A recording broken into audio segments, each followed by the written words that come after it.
Welcome to J news. ముందుగా headlines చూద్దాం. దళిత bike mechanic కు చంద్రబాబు ఆత్మీయ భరోసా. గుంటూరు జిల్లా బోర్నేకల్లో సీఎం చంద్రబాబు పర్యటన. ఓ దళిత బైక్ మెకానిక్ తో ఆత్మీయ సంభాషణ. అక్కడికక్కడే కలెక్టర్ కు ఆదేశాలు.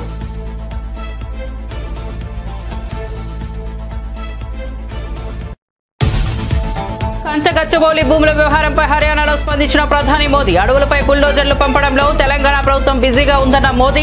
ప్రకృతి నాశనం, వన్యప్రాణులకు హాని కలిగించే ఇదే కాంగ్రెస్ పాలన అని ఆగ్రహం. అటవీ సంపదను తెలంగాణ ప్రభుత్వం నాశనం చేస్తోందని ఆరోపణ.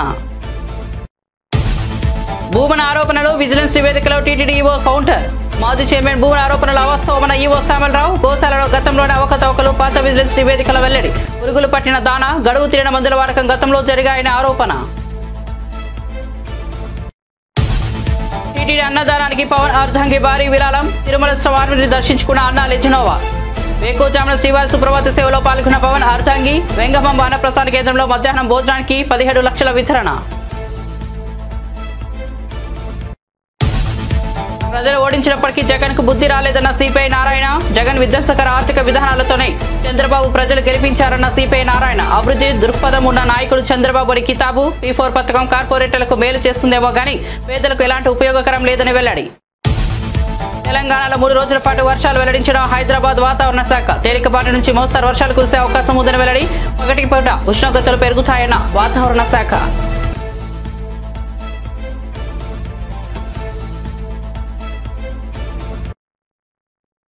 ఇక వార్త వివరాల్లోకి వెళ్తే, తెలంగాణ రాష్ట్రంలో రానున్న 3 రోజుల పాటు తేలికపాటి నుంచి మోస్తారు వర్షాలు కురిసే అవకాశం ఉందని హైదరాబాద్ వాతావరణ కేంద్రం వెల్లడించింది. రాష్ట్రంలోని కొన్ని జిల్లాల్లో అక్కడక్కడ ఈదురుగాలులతో కూడిన వర్షం కురిసే అవకాశం ఉందని పేర్కొంది.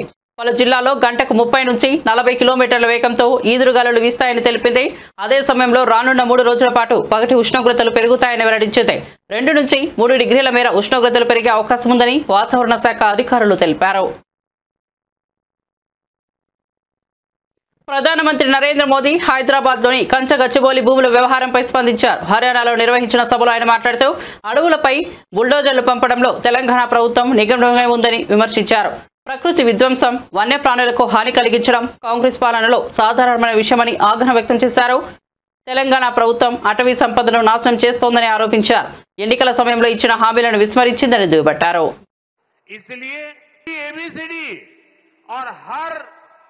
अक्षर के साथ कैसे कैसे उन्होंने टैक्स बढ़ाए उसका A to Z पूरा लिस्ट बना करके ये कर्नाटक की कांग्रेस सरकार की पोल खोल के रखी है.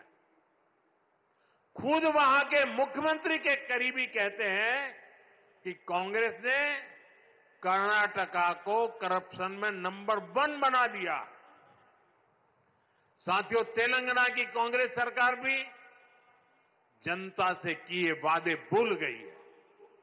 वहां कांग्रेस, वहां की सरकार जंगलों पर बुलडोजर चलवाने में व्यस्त है. प्रकृति को नुकसान, जानवरों को खतरा, यही है कांग्रेस की कार्यशैली. हम यहां कचरे से गोवर्धन बनाने के लिए मेहनत कर रहे हैं और वो बने बनाए जंगलों को उजाड़ रहे हैं. यानी सरकार चलाने के 2 मॉडल आपके सामने है. एक तरफ कांग्रेस का मॉडल है जो पूरी तरह झूठ साबित हो चुका है, जिसमें सिर्फ कश्मीर कुर्सी के बारे में सोचा जाता है.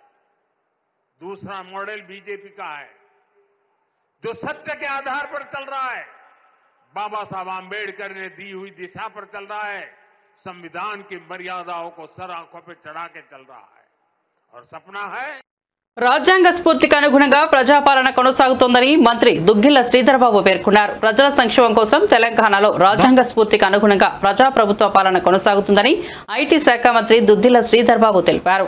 ప్రజల ఆకాంక్షలకు తగ్గట్లుగానే పాలన జరగాలని, ప్రజాస్వామ్యం బలపడే విధంగా ప్రతి నిర్ణయం ఉండాలన్నారు. రాష్ట్ర ప్రజలకు సమానత్వం, స్వేచ్ఛ, సామాజిక న్యాయం లభించేలా పాలన కొనసాగుతుందని మంత్రి పేర్కొన్నారు. రాజ్యాంగ పట్ల కట్టుబాటుతో ప్రజాస్వామ్య పరిపాలనకు తెలంగాణ ప్రభుత్వం అధిక ప్రాధాన్యం ఇస్తోందని స్పష్టం చేశారు.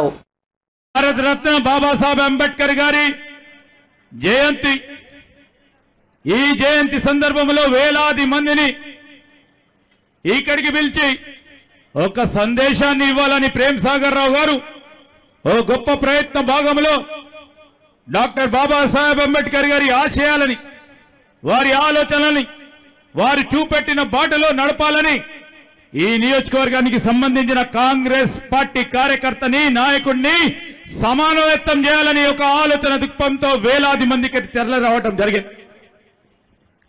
దాదాపు నెల రోజుల నుంచి ఈ జై బాపు, జై భీమ్, ఈ జై సంవిధాన్, మన రాజ్యాంగం, ఈ కార్యక్రమ భాగంలో ప్రతి ఒక్కరు ప్రతి గ్రామంలో ఇంటింటికి పోయి ఈరోజు మన రాహుల్ గాంధీ గారు, మన అధ్యక్షులు మల్లికార్జున్ ఖార్గే గారు, సోనియా గాంధీ గారి నేతృత్వంలో రాజ్యాంగానికి సంబంధించిన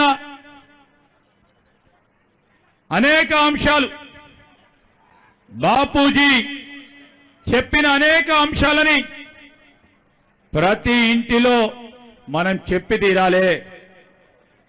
ఈరోజు రాజ్యాంగాన్ని బలహీనపరిచే విధంగా చేస్తా ఉన్న ప్రయత్నాలను అడ్డుకోవాలి. ఒక ప్రక్కన బీజేపీ నాయకత్వం, బీజేపీలో ఉన్న మరి హోంమంత్రిగా ఉన్న పెద్దలు రాజ్యాంగం విషయంలో, అంబేద్కర్ గారి విషయంలో ఏ విధంగా మాట్లాడటం జరిగింది, చులకనగా మాట్లాడటం జరిగింది, బలహీనపరిచే కార్యక్రమం జరుగుతా ఉన్న సందర్భంలో ఒక జాతీయ పార్టీగా, స్వాతంత్ర ఉద్యమంలో పాల్గొన్న పార్టీగా, బాపూజీ గారు ఇచ్చిన ఆదేశాలను నడిచిన పార్టీగా, రాజ్యాంగ రూపకల్పన అంబేద్కర్ గారిని ఆనాడు కాంగ్రెస్ పార్టీ ప్రభుత్వ హయాంలో రాజ్యాంగాన్ని నిర్మాణం చేయాలని ఒక మేధావి మరి డాక్టర్ బాబాసాహెబ్ అంబేద్కర్ గారి అధ్యక్షన చేసిన కార్యక్రమాలు ఎక్కడ కూడా ప్రపంచంలో మన భారతదేశం పట్టం ఉన్నంత వరకు ఈ ప్రపంచ దేశాల్లో అగ్రగామిగా ముందుకు పోవాలని చేస్తా ఉన్న సందర్భంలో మరి వీరు బాపూజీ గాని, అంబేద్కర్ గారు గాని వారి ఆలోచన విధానాన్ని ఇంకా పెద్ద ఎత్తున ముందుకు తీసుకెళ్లాలని ఆలోచన చేస్తూ రాష్ట్ర ప్రభుత్వం తరఫున గౌరవ ముఖ్యమంత్రి రేవంత్ రెడ్డి గారు గాని, గౌరవనీయులు deputy chief minister Bhatti Vikramarka గారు కానీ ఈ రోజు మనం అందరం చూస్తా ఉన్నాం. దళిత సోదరులకి సంబంధించి గత ప్రభుత్వం, గత కాంగ్రెస్ పార్టీ ప్రభుత్వ హయాంలో ఎస్సీ ఎస్టీ సప్లాన్ తీసుకొస్తే మొట్టమొదటిసారి దేశంలోనే ఒక కొత్త కార్యక్రమాన్ని ఎస్సీ ఎస్టీ సప్లాన్ తీసుకొస్తే అంబేద్కర్ గారి ఆలోచన మేరకు ఈరోజు మళ్ళా తిరిగి కాంగ్రెస్ పార్టీ ప్రభుత్వం డాక్టర్ బాబాసాహెబ్ అంబేద్కర్ అందించిన రాజ్యాంగాన్ని కాపాడిన నేత వైఎస్ జగన్మోహన్ రెడ్డి అని బాపట్ల జిల్లా వైఎస్ఆర్సీపీ అధ్యక్షుడు మేరుగ నాగార్జున స్పష్టం చేశారు. ప్రతి ఒక్కరూ సమానంగా ఉండాలన్న అంబేద్కర్ ఆలోచనలకు తగ్గ పాలనను జగన్ అమలు చేశారని అన్నారు. కాగా అంబేద్కర్ స్మృతివనాన్ని పీపీపీకి అప్పగించాలన్న కుట్రను కూటమి ప్రభుత్వం చేస్తోందని మండిపడ్డారు. అంబేద్కర్ పేరుతో వ్యాపారం చేయాలనుకోవడం దారుణమని, అలాంటి చర్యలకు సీఎం చంద్రబాబు ప్రయత్నిస్తే ఉద్యమాలతో అడ్డుకుంటామని హెచ్చరించారు. సువిశాలంగా ఉండాలని, అస్పృశ్యత అంటరానితనం ఉండకూడదని, అందరూ సమానంగా ఉండాలని, మన దేశ రాజ్యాంగాన్ని ప్రపంచ దేశాలు కూడా ఈరోజు చాలా ఉన్నతంగా చూసే విధంగా భారతదేశానికి రాజ్యాంగాన్ని ప్రసాదించిన మహానుభావుడైనటువంటి అంబేద్కర్ గారి యొక్క పుట్టినరోజు. చాలా ఆనందం. ప్రపంచ వ్యాపితంగా ఉన్నటువంటి అంబేద్కర్ ఆలోచన పరులు, మేధావులు, విజ్ఞులు అందరూ ఈరోజు అంబేద్కర్ గారి జన్మదినాన్ని పురస్కరించుకుని అనేక వేడుకలు చేసుకుంటా ఉన్న తరుణం. పర్టికులర్ గా ఆంధ్రప్రదేశ్ లో బాబాసాహెబ్ ఆలోచన విధానం విరాజిల్లాలని, అంబేద్కర్ గారి యొక్క ఆలోచన ఈ దేశానికే శరణ్యమని ఆలోచించినటువంటి రాజకీయ నాయకులను చాలా మంది చూశాం. వారందరిలో అతి ముఖ్యమైనటువంటి వ్యక్తి, రాజ్యాంగ విలువలను కాపాడిన వ్యక్తి, అంబేద్కర్ ఆలోచన విధానంలో పరిపాలన చేసిన వ్యక్తి మాజీ ముఖ్యమంత్రి వర్యులు జగన్మోహన్ రెడ్డి గారు. జగన్మోహన్ రెడ్డి గారి పరిపాలన అంబేద్కర్ ఆలోచన విధానానికి ముడిపడి ఉంది అని చెప్పడానికి గర్విస్తా ఉన్నాం. అంబేద్కర్ గారు కోరుకున్నది చదువు, ఆరోగ్యం, సమాజంలో అందరూ కలిసి ఉండాలని, వారి స్థితిగతులు మెరుగుపడాలని, ఉన్నత శిఖరాలకు వెళ్లాలని ప్రతి పౌరుడు ఆలోచిస్తే ఆ ఆలోచన ప్రకారమే జగన్మోహన్ రెడ్డి గారు పరిపాలన చేశాడు. సమాజంలో చదువే ప్రామాణికం, అసమానతలు పోవాలంటే చదువు కావాలని కోరిన అంబేద్కర్ యొక్క ఆలోచన విధానాన్ని భుజాన వేసుకుని జగన్మోహన్ రెడ్డి గారు చదువుకు ప్రయారిటీ ఇచ్చి ఈ దేశంలో ఏ రాష్ట్రంలో చేయని విధంగా చదువులమ్మ తల్లిని ఆంధ్రప్రదేశ్ లో ఓలలాడించి ఈ పేద బడుగు బలహీన వర్గాలు ఉన్నత కులాల్లో పేదవారు చదువుకు దూరంగా ఉన్న వాళ్ళందరూ ఉన్నత శిఖరాలకు వెళ్లి ఇంగ్లీష్ చదవాలని ఇంగ్లీష్ మీడియంలో ప్రవేశపెట్టి ఈ రాష్ట్రంలో ఒక చరిత్ర సృష్టించారు. అలాగే ఆరోగ్యానికి సంబంధించి ఏ పేదవాడైనా ఎవరి మీద ఆధారపడకుండా డైరెక్ట్ గా ఏ హాస్పిటల్ కైనా వెళ్లి కార్పొరేట్ హాస్పిటల్లో చూపించే విధంగా గొప్ప పరిపాలన అందించారు. సామాజికంగా గుండె మీద చేసుకుని ధైర్యంగా బ్రతకడానికి అవకాశం కలిగే విధంగా పరిపాలన చేసి జగన్మోహన్ రెడ్డి గారు తానుకు తానై అంబేద్కర్ వారసుడిగా భుజాన వేసుకుని పనిచేశాడు. విజయవాడ నడిబొడ్డున 125 అడుగుల విగ్రహాన్ని 450 కోట్ల రూపాయలు వెచ్చించి 81 అడుగుల పెడస్టల్ 125 అడుగుల విగ్రహాన్ని ఏర్పాటు చేసి భారతానికి అందించినటువంటి మహనీయుడు జగన్మోహన్ రెడ్డి గారు. అంబేద్కర్ ఆలోచన విధానం భావితరాల భవిష్యత్తుకు ఉపయోగపడాలని గొప్ప ఆలోచనతో ఈ యొక్క అంబేద్కర్ విగ్రహాన్ని, ఈ శిలారూపాన్ని, ఈ యొక్క బ్రహ్మాండం అంటే విజయవాడ నడిపట్ల ఈ గొప్ప ప్లేస్ ఇచ్చి అంబేద్కర్ గారిని గౌరవించుకుంటే ఈ రోజు చాలా బాధపడతా ఉన్నాం. ఎందుకంటే రాష్ట్ర ప్రభుత్వం అంబేద్కర్ గారిని తాకట్టు పెట్టింది. ఏపీ ముఖ్యమంత్రి చంద్రబాబు అంబేద్కర్ జయంతి సందర్భంగా గుంటూరు జిల్లా పొండేకల్లులో ఎస్సీ కాలనీలో పర్యటించారు. స్థానికంగా ప్రవీణ్ అనే యువకుడు బైక్ రిపేర్ షాప్ కు వెళ్లారు. బైక్ మెకానిక్ ప్రవీణ్ ను ఆత్మీయంగా పలకరించారు. అతని స్థితిగతులు అడిగి తెలుసుకున్నారు. సరైన టూల్స్ లేకుండా మెకానిక్ పని ఎలా చేస్తావు, షెడ్ ఈ విధంగా ఉంటే ఎక్కువ మంది ఎలా వస్తారు అని ఆ యువకుడిని సీఎం చంద్రబాబు అడిగారు. అందుకే మరో చోట షాప్ పెట్టించి నీకు మంచి టూల్స్ కూడా ఇప్పిస్తామని తెలిపారు. వెంటనే జిల్లా కలెక్టర్ ను పిలిచారు. యువకుడు ప్రవీణ్ కు మరో మంచి ప్లేస్ లో బైక్ మెకానిక్ షెడ్ కట్టించి సరైన పనిముట్లు అందించాలని ఆదేశించారు. అతడికి స్కిల్ డెవలప్మెంట్ ట్రైనింగ్ ఇప్పించాలని స్పష్టం చేశారు. ఇల్లు కూడా మంజూరు చేయాలన్నారు. ఇప్పుడు రెండు ఇది కాలువపురం ఇల్లు కట్టలేరు కదా ఇక్కడ ఎట్లా చేయగలుగుతారు?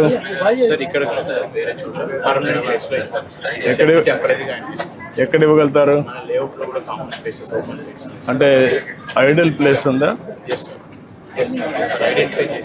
ఒక మంచి ప్లేస్ ఐడెంటిఫై చేసి అక్కడ షెడ్ కట్టి నీకు ఎక్విప్మెంట్ ఎంత ఇస్తే అక్కడ పెట్టుకుంటాను. చేయగలుగుతాను. ఓకే. కాబట్టి నువ్వు అన్ని పెట్టేసి అతని ట్రైనింగ్ ఇచ్చి స్కిల్ డెవలప్మెంట్ చేసి అక్కడనే కావాలంటే కార్పెంటరీ రెండు పక్క పక్కన పెట్టుకోవచ్చు. అది మొబైల్ పెడతారా?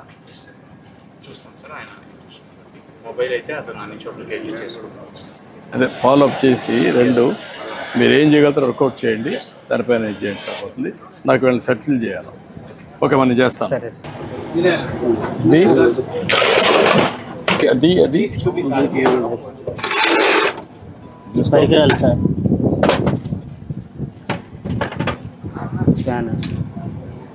సరిగ్గా లేవు సార్. స్పానర్ కూడా రీపోయింది.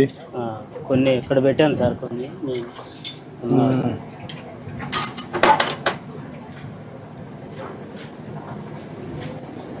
సాయంత్రానికి చేసి పంపించి అల్లే ఉంటే ఇక్కడ ఉంటుంది కదా వెహికల్. అవును సార్, అంతే సార్.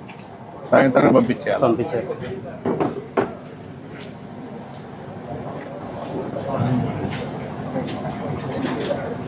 ఈ మార్గం షెడ్ ఉంటే వచ్చేవాళ్ళు కూడా తక్కువ వస్తారు కదా. వచ్చేవాళ్ళు కూడా నమ్మకం ఉండదు కదా. నీ దగ్గర అన్ని పనిముట్లు లేవు. పని బాగానే చేస్తాం కానీ ఎక్విప్మెంట్ సామాన్లు నువ్వు పని చేయగలుగుతావు. పనిముట్లు కూడా ఉంటే అప్పుడు ఈజీగా ఉంటుంది. అట్లా లేకుండా ఉంటే నువ్వు ఎంత కష్టపడినా లాభంలే కదా. ఓకే, నేను మాట్లాడు చేయమంటా అన్ని ధైర్యంగా.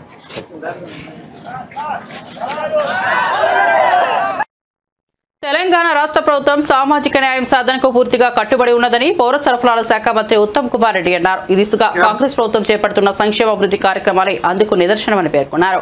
ప్రతి వర్గానికి సమానంగా న్యాయం జరిగేలా చర్యలు తీసుకుంటున్నామని తెలిపారు. కాంగ్రెస్ పార్టీ ఆవిర్భావం నుంచి సామాజిక న్యాయం సాధనే లక్ష్యంగా పలు కీలక నిర్ణయాలు తీసుకున్న విషయాన్ని గుర్తు చేశారు. సమానత్వం, సమదూర పాలనకు కాంగ్రెస్ తపన పడుతోందని మంత్రి స్పష్టం చేశారు.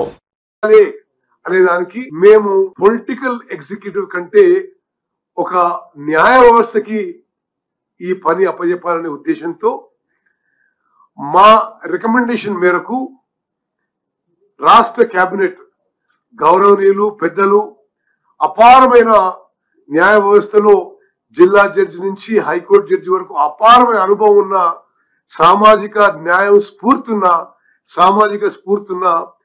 జస్టిస్ షమీమ్ అఖ్తర్ గారిని 1 మ్యాన్ జ్యుడిషియల్ కమిషన్ గా ప్రభుత్వం నియమించింది. వారు చాలా సీరియస్ గా, సిన్సియర్ గా, కమిటెడ్ గా అతి తక్కువ సమయంలో వారి అమూల్యమైన సమయం కేటాయించి వారు సుమారు 8,000 పై చిలుకు రిప్రజెంటేషన్స్ తీసుకొని అవన్నీ స్టడీ చేసి, అదేవిధంగా ప్రభుత్వం నుంచి వారికి కావాల్సిన డేటా, అంటే ఇప్పటి వరకు ఎస్సీస్ లో, ఎస్సీ సబ్ క్యాస్ట్ లో, పబ్లిక్ ఎంప్లాయ్మెంట్ లో ఏం ఫిగర్స్ ఉన్నాయి, ఎడ్యుకేషన్ లో ఏం ఫిగర్స్ ఉన్నాయి, అదేవిధంగా ఇప్పటి వరకు ఎవరు లబ్ధి పొందుతున్నారు, మొత్తం మరి ఒక వాల్యూమినస్ డేటా వారికి అప్పచెప్తే అది వారు పూర్తిగా పరిశీలించి 3 కేటగిరీస్ గా విభజించాలని వారు రికమెండ్ చేశారు. గ్రూప్ 1 కింద కొన్ని ఉపకులాలు, గ్రూప్ 2 కింద కొన్ని ఉపకులాలు, గ్రూప్ 3 కింద కొన్ని ఉపకులాలు.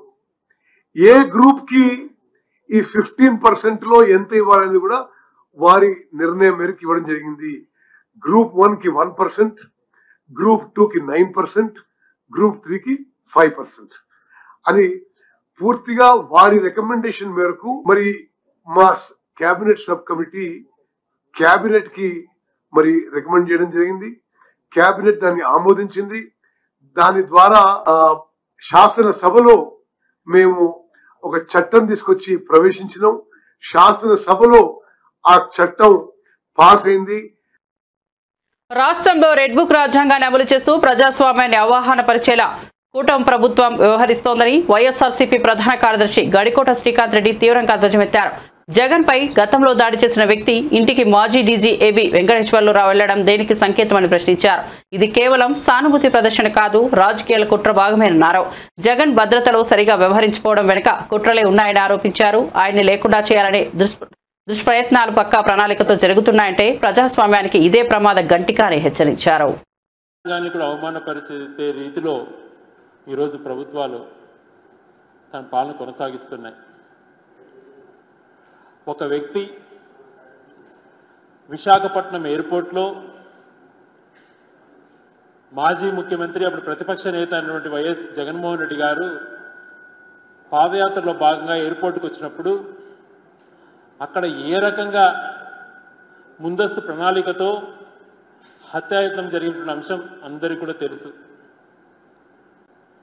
వాడినటువంటి ఆయుధం దగ్గర నుంచి వాళ్ళు ఏ రకంగా తనను అంతమొందించాలన్నటువంటి ప్రణాళిక రూపొందించారో ఆ రోజు మనం చూసాం. శ్రీనివాసరావు అనే వ్యక్తి ఆ ప్రయత్నం చేశాడని కూడా మనకందరికీ తెలుసు. అతను చేసినటువంటి తప్పును ఆ రోజు సరైన రీతిలో ఖండించకపోగా హేళనగా చేస్తూ, వాడిన ఆయుధాన్ని వేరే రకంగా మాట్లాడుతూ, ఆ ప్రయత్నం హేళనగా చేస్తూ కేసు నీరుగారే ప్రయత్నం చేశారు. అప్పుడు ఎన్నికల సమయంలో కానీ, మన ఎన్నికల సమయంలో కానీ వాళ్ళ ఇంటికి టీడీపీ నాయకులు వెళ్ళటం, ఈ రోజున గౌరవ మాజీ ఐపీఎస్ అధికారి అయినటువంటి ఏబీ వెంకటేశ్వరరావు గారు ఆయన ఇంటికి వెళ్ళటం, ఆయనతో ముచ్చటించడం, అతనితో చర్చ జరపటం ఎంతవరకు సమంజసం? హేటెడ్ రాజకీయాలకు తెరదింపుతున్నారు వీళ్ళంతా.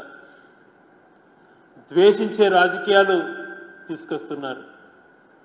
ప్రజాస్వామ్యపరంగా వెళ్దాం, ప్రజలు ఏదైతే మనల్ని నమ్మి వాళ్ళు ఉన్నారో, గత స్ఫూర్తితో గౌరవ అంబేద్కర్ గారు, గాంధీజీ గారి మహనీయులు ఏదైతే ఆశించారో వాళ్ళ యొక్క అడుగుజాడలో నడవకుండా, ఎవరైతే ప్రతిపక్షంగా ఉన్నారో వాళ్ళు టార్గెట్ చేసుకుంటూ, వ్యక్తిత్వ హననాలకు పాల్పడుతూ, టార్గెట్ చేస్తూ ఇటువంటి ప్రయత్నాలు చేస్తుండడం సమంజసమా? ఏదైతే హత్య చేయాలి అని చెప్పి భావించినటువంటి వ్యక్తిని తన నిర్దోషముగా ఇంకా ఇది కాలేదు, అయినా తనతో చర్చలు జరపడం, ఒక మాజీ డీజీగా పనిచేసిన వ్యక్తి, రాష్ట్రానికి ఇంటెలిజెన్స్ చీఫ్గా పనిచేసిన వ్యక్తి ఇంటికి వెళ్ళి తనతో ముచ్చరించడము అని అంటే ఎటువంటి ఆలోచనలు మీకు వస్తున్నాయన్నటువంటిది ఒకసారి ఆలోచన చేయమంటున్నా. ఎన్నికల ముందు దళితులు గిరిజనుల కోసం చెప్పిన హామీలను రేవంత్ రెడ్డి ప్రభుత్వం పూర్తిగా విస్మరించిందని బీఆర్ఎస్ వర్కింగ్ ప్రెసిడెంట్ కేటీఆర్ మండిపడ్డారు. 12 లక్షల దళిత బంధు, 6 లక్షల ఇళ్ల నిర్మాణ సాయం, అసైన్డ్ భూములకు పట్టాలు, కాంట్రాక్టర్లు 28% రిజర్వేషన్, విద్యాజ్యోతి కింద ఆర్థిక సహాయం వంటి ఎన్నో హామీలు మాయమయ్యాయన్నారు. ఎన్నికల ముందు మాటలు చెప్పి అధికారంలోకి వచ్చిన మొహం చాటేస్తే ప్రజలు తప్పక గుణపాఠం చెప్తారని హెచ్చరించారు. రేవంత్ రెడ్డి దళితులకు, రాష్ట్ర ప్రజలకు సమాధానం చెప్పాల్సిన అవసరం ఉందని అన్నారు. బాబాసాహెబ్ అంబేద్కర్ జయంతి రోజు ఖచ్చితంగా ఆ బాబాసాహెబ్ అంబేద్కర్ పేరు వాడుకొని మోసం చేసిన కాంగ్రెస్ పార్టీని అడగాలి. ఇవో మేం చెప్పిండ్రు కాంగ్రెస్ వాళ్ళు ఎస్సీ ఎస్టీ డిక్లరేషన్ అని చెప్పిండ్రు. అలా బాబాసాహెబ్ అంబేద్కర్ పేరు వాడుకున్నారు. ఏమన్నారు? కేసీఆర్ 10 లక్షలు ఇస్తుండు దళిత బంధని, మేము 12 లక్షలు ఇస్తాం అని చెప్పి మల్లికార్జున్ ఖార్గే సాబ్తో చెప్పించారు. చిన్న చితిక వ్యక్తి కాదు. All India Congress committee president, భారత జాతీయ కాంగ్రెస్ అధ్యక్షుడు మల్లికార్జున్ ఖార్గే సాబ్ చేవెళ్ళకొచ్చి ఎస్సీ ఎస్టీ డిక్లరేషన్ రిలీజ్ చేసి 12 లక్షలు ఇస్తామని చెప్పిండు. నేను అడుగుతున్నా రేవంత్ రెడ్డి గారిని, 2 బడ్జెట్లు పెట్టినావు అంటే 40% టైం అడిచిపోయింది. ఇంకెప్పుడు పెడతావు అంబేద్కర్ అభయ హస్తం? ఎప్పుడు ఇస్తావు 12 లక్షలు? 12 లక్షలు కాదు కదా, నాకైతే తెలుసు, మీకు కూడా తెలుసు, రాష్ట్రంలో ఉన్న దళితులందరికీ అర్థమైపోయింది. 12 రూపాయలు కూడా ఏడు వీడు పచ్చి దొంగ. ఇంకొక మాట, 6 లక్షలు ఇస్తా అని చెప్పిండు. 5 లక్షలు కాదు, డబుల్ బెడ్రూము 6 లక్షలు ఇస్తా నేను, మిగతా వాళ్ళకి 5 లక్షలు ఇస్తా, ఎస్సీ ఎస్టీలకు 6 లక్షలు ఇస్తా అని చెప్పిండు. మరి నేను అడుగుతున్నా ఇవాళ డాక్టర్ బాబాసాహెబ్ జయంతి సందర్భంగా, ఏమైంది నీ 6 లక్షల మాట? ఎక్కడ పోయింది? ఖార్గే గారు ఎక్కడున్నారు? రాహుల్ గాంధీ ఎక్కడున్నాడు? మీరు చెప్పిన కథలేమాయే ఎస్సీ ఎస్టీ డిక్లరేషన్ ఇంకా చాలా చెప్పిర్రు. నేను 2 అడుగుతున్నా. ఏమన్నారు ఆ రోజు? అసైన్డ్ భూముల పునరుద్ధరణ, సమాన హక్కులు, పట్టాలు ఇస్తామన్నారు అసైన్డ్ భూములకు. మరి ఇలా భూభారతో భూహారతో మొదలు పెట్టిరు. ఇస్తావా? అసైన్డ్ భూములకు నువ్వు చెప్పినట్టు పట్టాలు ఇస్తావా లేదా చెప్పాలి రేవంత్ రెడ్డి అని నేను డిమాండ్ చేస్తా ఉన్నా. అట్లాగే మీరు చెప్పినారు ప్రత్యేక రిజర్వేషన్లు కల్పిస్తామని చెప్పారు. అట్లాగే కాంట్రాక్టులలో కూడా బ్రహ్మాండంగా మరి జనాభా దామాషా ప్రకారం దళితులకు, గిరిజనులకు 18%, అదేవిధంగా 10%, 28% ప్రభుత్వ కాంట్రాక్టులలో కూడా మీకు వాటా కల్పిస్తామని చెప్పిండ్రు. బీసీలకు 42% అన్నారు, ఎస్సీ ఎస్టీలకు 28% వాటా కల్పిస్తామని చెప్పిండ్రు. నేను అడుగుతున్నా ముఖ్యమంత్రి గారిని, కాంగ్రెస్ ప్రభుత్వాన్ని, మీ చేతుల లేనియేమో ఢిల్లీ దాకా పోయి ఏందో చెప్పినట్టు యాక్టింగ్ చేస్తారు. మరి ఇవన్నీ నీ చేతుల్లోనే ఉన్నాయి కదా. 18% ఇచ్చేది, 10% ఇచ్చేది, 42% ఇచ్చేది బీసీలకు, ఇవన్నీ నీ చేతుల్లో పెట్టుకొని అవి ఎందుకు చేయవు? మరి చెప్తివి కదా, నువ్వే చెప్తివి, మేము అడుగుతలేము. తిరుమల తిరుపతి దేవస్థానంలో గత ప్రభుత్వ పాలనలో పలు విభాగాల్లో భారీ ఎత్తున అవకతవకలు, తీవ్రమైన నిర్లక్ష్యం చోటు చేసుకున్నాయని టీటీడీ కార్యనిర్వహణాధికారి జె శ్యామలరావు సంచలన ఆరోపణలు చేశారు. తిరుమలలో ఏర్పాటు చేసిన మీడియా సమావేశంలో ఆయన మాట్లాడుతూ గత 5 ఏళ్లలో జరిగిన అక్రమాలపై, ముఖ్యంగా గోశాల నిర్వహణ, ఐటీ విభాగం కొనుగోలులో జరిగిన అక్రమాలపై పలు కీలక విషయాలను ఆధారాలతో సహా వెల్లడించారు. ముఖ్యమంత్రి చంద్రబాబు ఆదేశాల మేరకు టీటీడీలో వ్యవస్థల ప్రక్షాళనకు చర్యలు చేపట్టినట్లు తెలిపారు. టీటీడీ గోశాల నిర్వహణపై మాజీ చైర్మన్ భూమన కరుణాకర్ రెడ్డి ఇటీవల చేసిన ఆరోపణలను ఈవో శ్యామలరావు తీవ్రంగా ఖండించారు. ఆ ఆరోపణలు అవాస్తవమని, హిందువుల మనోభావాలను టీటీడీ సిబ్బంది ఆత్మస్థైర్యాన్ని దెబ్బతీసేలా ఉన్నాయని పేర్కొన్నారు. గోశాలలో చోటు చేసుకున్న తీవ్ర నిర్లక్ష్యం, అవకతవకలు తమ హయాంలో జరిగినవి కావని, 2021 మార్చి నుంచి 2024 మార్చి మధ్య కాలంలో గత ప్రభుత్వం హయాంలోనే జరిగాయని స్పష్టం చేశారు. చివరికి ఏమైందో తెలియదు కానీ ఆ షార్ట్ లిస్ట్ చేసిన 2వ అతను కూడా ఇంటర్వ్యూకి రాలేదు. ఫైనల్గా ఒక అతన్ని పిలిచి అతన్నే రికమెండ్ చేసి అధికారుల స్థాయిలో దాన్ని పక్కన పెడితే బోర్డు స్థాయిలో దాన్ని తీసుకెళ్లి అప్రూవ్ చేసి ఇప్పటికి కూడా నోటిఫికేషన్ క్యాన్సిలేషన్లోనే ఉంది.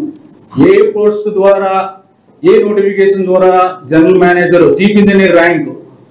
ఎందుకంటే ఐటీ వ్యవస్థ అనేది చాలా ముఖ్యమైనది టీటీడీకి. ఎందుకంటే అన్ని ఆపరేషన్స్ అన్నీ కూడా బుకింగ్ దగ్గర నుంచి అకామిడేషన్, టికెట్, సేవలు అన్నీ కూడా టీటీడీలో ఐటీ వ్యవస్థ ద్వారానే జరుగుతాయి. అదొకటే కాదు, ఐటీ వ్యవస్థ ద్వారా, ఈఆర్పి సిస్టమ్ ద్వారా అన్ని ఆపరేషన్స్ ఇంటర్నల్, మీరు చేసేది పిలిగ్రిమ్స్ గురించి చెప్తున్నా, భక్తుల గురించే కాదు, ఇంటర్నల్గా చేసేవి కూడా అవన్నీ కూడా ఐటీ వ్యవస్థ ద్వారా ఉంటాయి. ఇది ఎంతో కీలకమైంది. అలాంటిది ఒక క్వాలిఫికేషన్ లేని అతన్ని తీసుకొచ్చి పెట్టడం జరిగింది. అతన్ని తీసేయడానికి అన్ని రకాల చర్యలు కూడా జరుగుతున్నాయి, డిసిప్లినరీ యాక్షన్లు జరుగుతున్నాయి.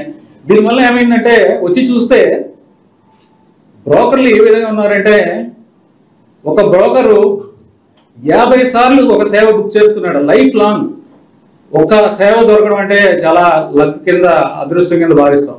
స్వామివారి సేవ ఒక్కసారి జీవితంలో ఒకసారి దొరకాలంటే ఎంతో కష్టపడాలి. అలాంటిది ఒక బ్రోకరు 50 సార్లు బుక్ చేసుకున్నాడంటే దాంట్లో ఐటీ శాఖలో, ఐటీ విభాగంలో ఎన్ని ఇది ఉన్నాయో చెప్పొచ్చు.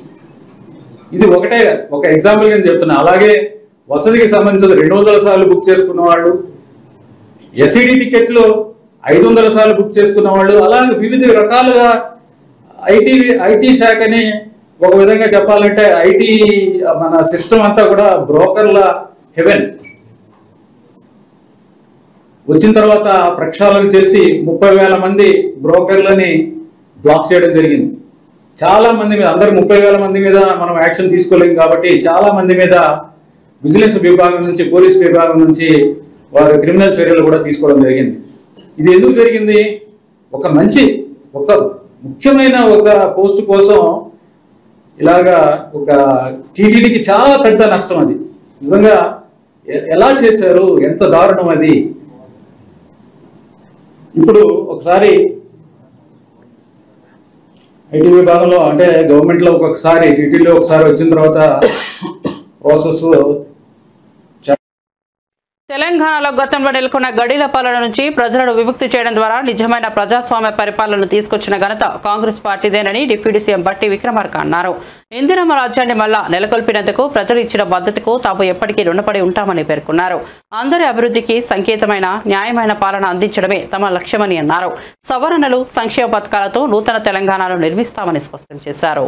ఆనాటి మంచిర్యాల సభ, ఈ మంచిర్యాల నుంచి తిరిగి ఖమ్మం వరకు నేను చేసేటువంటి పాదయాత్రకి మీ ద్వారా పెద్ద ఎత్తున మాకు ఉత్తేజాన్ని కలిగించడమే కాకుండా శక్తిని కూడా ఇచ్చి ఆ పీపుల్స్ మార్చి పాదయాత్రను దిగ్విజయంగా పూర్తి చేసి తద్వారా ఈ రాష్ట్రంలో ఆనాడు రాష్ట్ర కాంగ్రెస్ కమిటీ అధ్యక్షుడిగా రేవంత్ రెడ్డి గారు, సిఎల్పి లీడర్ గా నేను, మిత్రుడు శ్రీధర్ బాబు గారు, మిగతా కాంగ్రెస్ నాయకత్వం అంతా కలిసి పెద్ద ఎత్తున దొరల పాలన గడిల్ని బద్దలు కొట్టి ప్రజాపాలన, ఇందిరమ్మ రాజ్యాన్ని తీసుకొని రావటం కోసం పెద్ద ఎత్తున సహకరించిన ఈ ఉమ్మడి ఆదిలాబాద్ జిల్లా ప్రజానికాన్ని ఎప్పటికీ మర్చిపోవని చెప్పి ఈ సందర్భంగా సవినయంగా నీకు మనవి చేస్తా ఉన్నాం. ఆనాటి ఈ పాదయాత్రలో అనేక సంఘటనలు చూశాం. చివరికి మంచిర్యాల పట్టణంలో కూడా మాతా శిశు సంక్షేమ హాస్పిటల్ అక్కడే కట్టకూడదని, అది కడితే అక్కడ ముంపు గురవుతుందని, అక్కడ అర్ధరాత్రి అపరాత్రి వరదలు వస్తే తల్లులు ఇబ్బంది పడతారని గట్టిగా చెప్తే కూడా వినకుండా కట్టినటువంటి హాస్పిటల్లో జరిగినటువంటి సంఘటనలు కూడా చూసి ఆనాడే మాటిచ్చాం, తప్పనిసరిగా మాతా శిశు సంక్షేమ హాస్పిటల్ని మారుస్తాం, వచ్చేది ఇందిరమ్మ రాజ్యం, తప్పనిసరిగా మీకు పెద్ద ఎత్తున హాస్పిటల్ కడతామని చెప్పి, సూపర్ స్పెషాలిటీ హాస్పిటల్ కడతామని చెప్పి మాటిచ్చి ఈరోజు 300 కోట్ల రూపాయలతో మంచిర్యాల నడిబొడ్డున ఎత్తైన ప్రదేశంలో super speciality. AP deputy CM Pawan Kalyan అర్ధాంగి అన్నా లెజినోనా తిరుమల శ్రీవారిని దర్శించుకున్న విషయం తెలిసిందే. వేకువజామున స్వామివారి సుప్రభాతి సేవలో పాల్గొన్నారు. దర్శనం అనంతరం అన్నాకు అర్చకులు శ్రీవారి తీర్థ ప్రసాదాలు అందజేశారు. తమ కుమారుడు మార్క్ శంకర్ పవనోవిచ్ ఇటీవల సింగపూర్లోని పాఠశాలలో జరిగిన అగ్ని ప్రమాదంలో స్వల్ప గాయాలతో బయటపడడంతో ఆమె స్వామివారిని దర్శించుకుని మొక్కులు చెల్లించుకున్నారు. తమ కుమారుడు కోలుకోవడంతో తిరుమలలో మార్క్ శంకర్ పేరు మీద ఈరోజు అన్నదానం కార్యక్రమం నిర్వహించారు. ఇందుకోసం మాతృశ్రీ తరిగొండ వెంగమామ అన్నప్రసాదన కేంద్రంలో మధ్యాహ్నం భోజనానికి 17 లక్షల వితరణ చేశారు.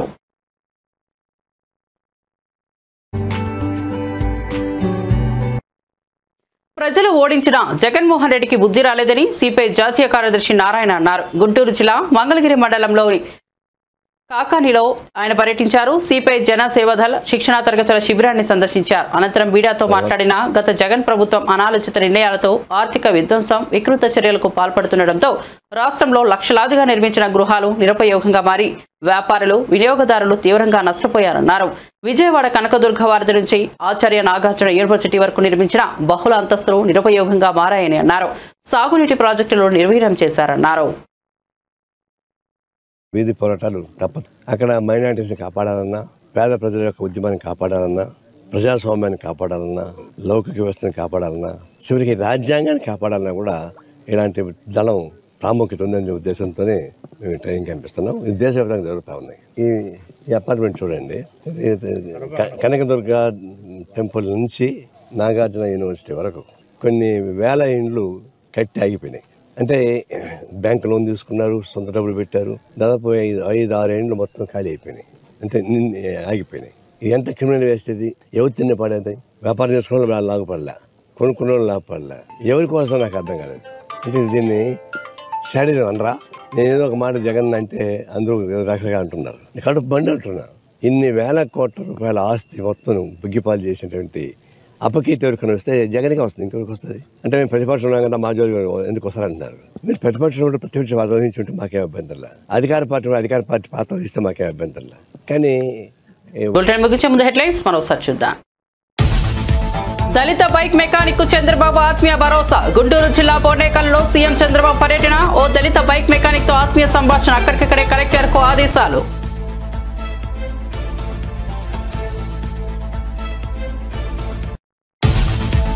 కంచగచ్చబౌలి భూముల వ్యవహారంపై హర్యానాలో స్పందించిన ప్రధాని మోదీ. అడవులపై బుల్డోజర్లు పంపడంలో తెలంగాణ ప్రభుత్వం బిజీగా ఉందన్న మోదీ. ప్రకృతి నాశనం, వన్యప్రాణులకు హాని కలిగించే ఇదే కాంగ్రెస్ పాలన అని ఆగ్రహం. అటవీ సంపదను తెలంగాణ ప్రభుత్వం నాశనం చేస్తోందని ఆరోపణ. భూమన ఆరోపణలు విజిలెన్స్ నివేదికలో టీటీడీ ఈవో కౌంటర్. మాజీ చైర్మన్ భూమన ఆరోపణలు అవాస్తవమన్న ఈవో శ్యామలరావు. గోశాలలో గతంలోనే అవకతవకలు, పాత విజిలెన్స్ నివేదికల వెల్లడి. పురుగులు పట్టిన దానా, గడువు తీరిన మందుల వాడకం గతంలో జరిగాయని ఆరోపణ. టీటీడీ అన్నదానానికి పవన్ అర్ధంగి భారీ విరాళం. తిరుమల స్వామిని దర్శించుకున్న అన్నా లెజినోవా. వేకోజామున శ్రీవారి సుప్రభాత సేవలో పాల్గొన్న పవన్ అర్ధంగి. వెంగమాంబ అన్నప్రసాద కేంద్రంలో మధ్యాహ్నం భోజనానికి 17 లక్షల వితరణ. ప్రజలు ఓడించినప్పటికీ జగన్ కు బుద్ధి రాలేదన్న సిపిఐ నారాయణ. జగన్ విధ్వంసకర ఆర్థిక విధానాలతోనే చంద్రబాబు ప్రజలు గెలిపించారన్న సిపిఐ నారాయణ. అభివృద్ధి దృక్పథం ఉన్న నాయకుడు చంద్రబాబు అని కితాబు. P4 పథకం కార్పొరేటర్లకు మేలు చేస్తుందేమో గానీ పేదలకు ఎలాంటి ఉపయోగకరం లేదని వెల్లడి. తెలంగాణలో 3 రోజుల పాటు వర్షాలు వెల్లడించిన హైదరాబాద్ వాతావరణ శాఖ. తేలికపాటి నుంచి మోస్తరు వర్షాలు కురిసే అవకాశం ఉందని వెల్లడి. పగటి పూట ఉష్ణోగ్రతలు పెరుగుతాయన్న వాతావరణ శాఖ.